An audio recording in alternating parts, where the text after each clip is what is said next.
thank you for entertaining me. You know I love to listen to music. Before I get into a math lesson, you will always see a video of me playing some music, and it's all about engagement. My students love it. I get excellent comments about that. Oh, thank you for entertaining me. Today we're going to work on dividing square roots. Quick refresher, I'm going to go over a few examples. Please download this worksheet. There are free worksheets on the internet. I'm going to find it and I'm going to apply instruction to it. This is a part of me just closing the math gap. Again, this is Donovan, your math tutor in the post meridian. I say post meridian because I only tutor in the PM. All right, let's get started. Now, just a quick refresher on square roots and how to divide. Now, let me move some paper around, get started. Choose red right here. Now, for example, let's say we have the square root of, let's say, B O, B. Let me make this a little neater. B over A right here. This could be rewritten as just the square root of B over A. And the way we kind of simplify this right here is that we look at the denominator and we divide the top and the bottom by your denominator. And what happens here is that if your square root has the same root on the inside, and you multiply, it just cancels out. And if it doesn't have the same root, you have to just multiply it within. So this one here, and I'm just going to turn this around right here. This is just going to be A times B right here, which is just A, B, and over, and these two cancels out, and it's just over A right here. Let's add some values to this so you guys can kind of see the application of this. Trying to make it very simple as possible.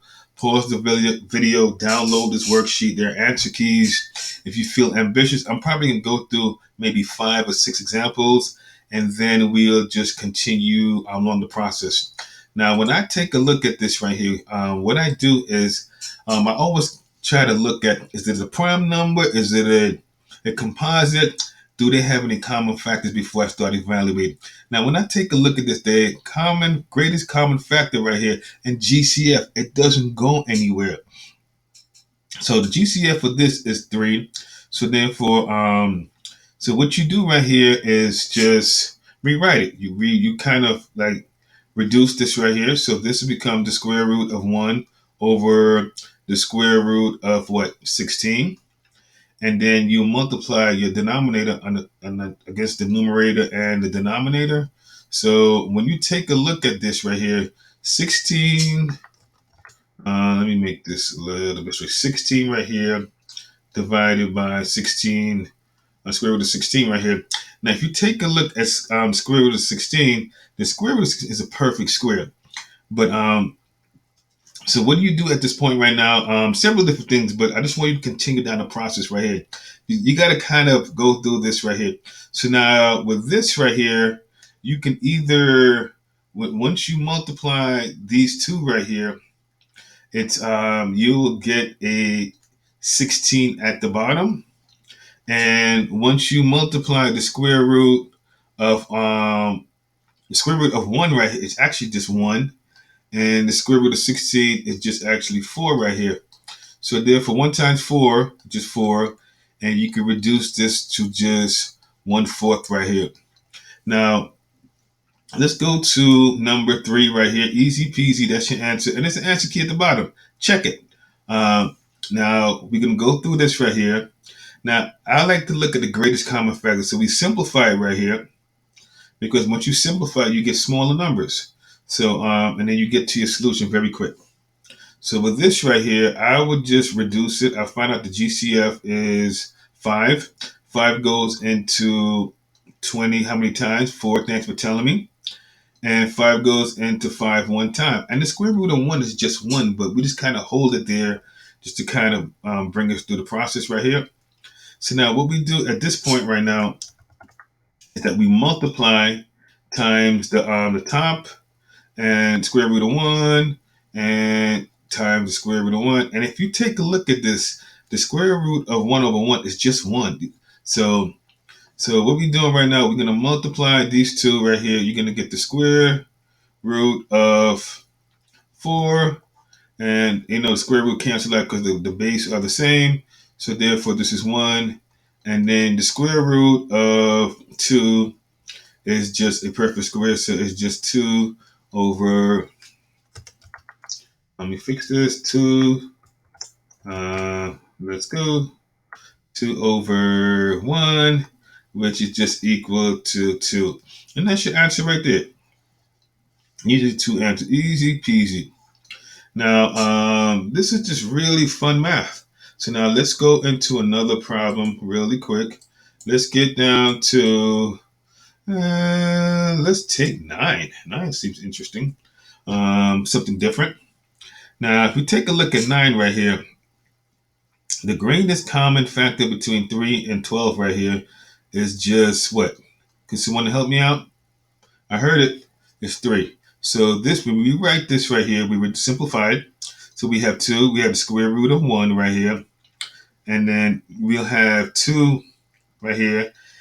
And 2 goes into 12 how many times? I heard someone. They said 4. So at this point right now, you could do quite a few things. So what I'll do at this point right here is I'll look at this right here. I'll multiply the top right here, square root of 4. And then I'll take 2 right here, and I'll take the square root of 4 right here.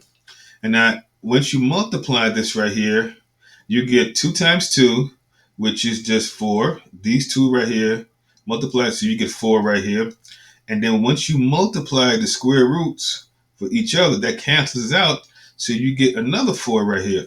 And that's 16. And that's the common mistakes. People will multiply it instead of 16. So, and we take a look at this right here on top. We multiply these 2 right here. We'll get 4. So let me kind of bring the bottom down here. So it's over 16 right here, because this is 4 times 4 is 16. So now we multiply the top. We have 4 right here. So now you can look at these kind of cancel out once you have done the operation. And then if once you multiply the square root of 1, if you take a look at square root of 1, it's just 1. It's a perfect square right here.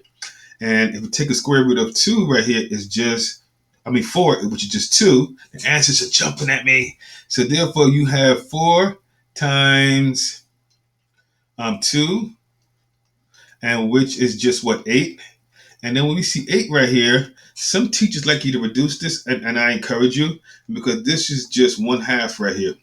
Easy peasy right here. All this works. So sometimes you got to kind of walk through the process, and then once you kind of develop your speed, you'll just move through this. Now let's continue. 13. Let's do 13 right here. Let's see how successful. And I need someone to help me accountable, because sometimes the answers are jumping at me and I just go right to it. But 13 is a good one. All right, let's go. Now, the greatest common factor between 25 and 15, I heard someone said it. 5. Okay, so therefore we're going to simplify it. But you know what? Let's take a look at this right now. Since this is a perfect square right now, why don't we just kind of make this 5 right here, and then we take the square root of 15. That's one way of doing it. And now we can multiply this side right here times square root of 15, and then multiply this side times the square root of 15 right here.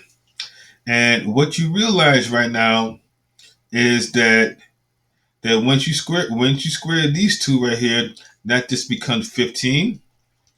And then once you multiply 5 times square root of 15, it's just 5 over the square root of 15. And these right here can be reduced. So this is just the square root of 15 over 3. And that's just, simple way of doing it. Let's try one more. I always like one more. Everything is just one more. Let's go over to the right here. Now, I haven't been to the right. You guys think I'm a lefty, but I'm actually a righty. Okay, they said I couldn't be anything, so I became the post meridian boss, where I help students connect the dots. Okay, let's go. Just have a little fun right here. Let's see what's going on in the world.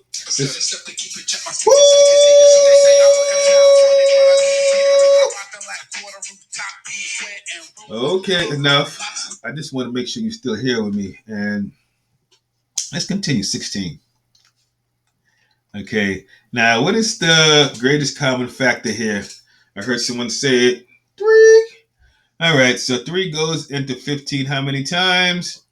5. 3 goes into 6 how many times? 2.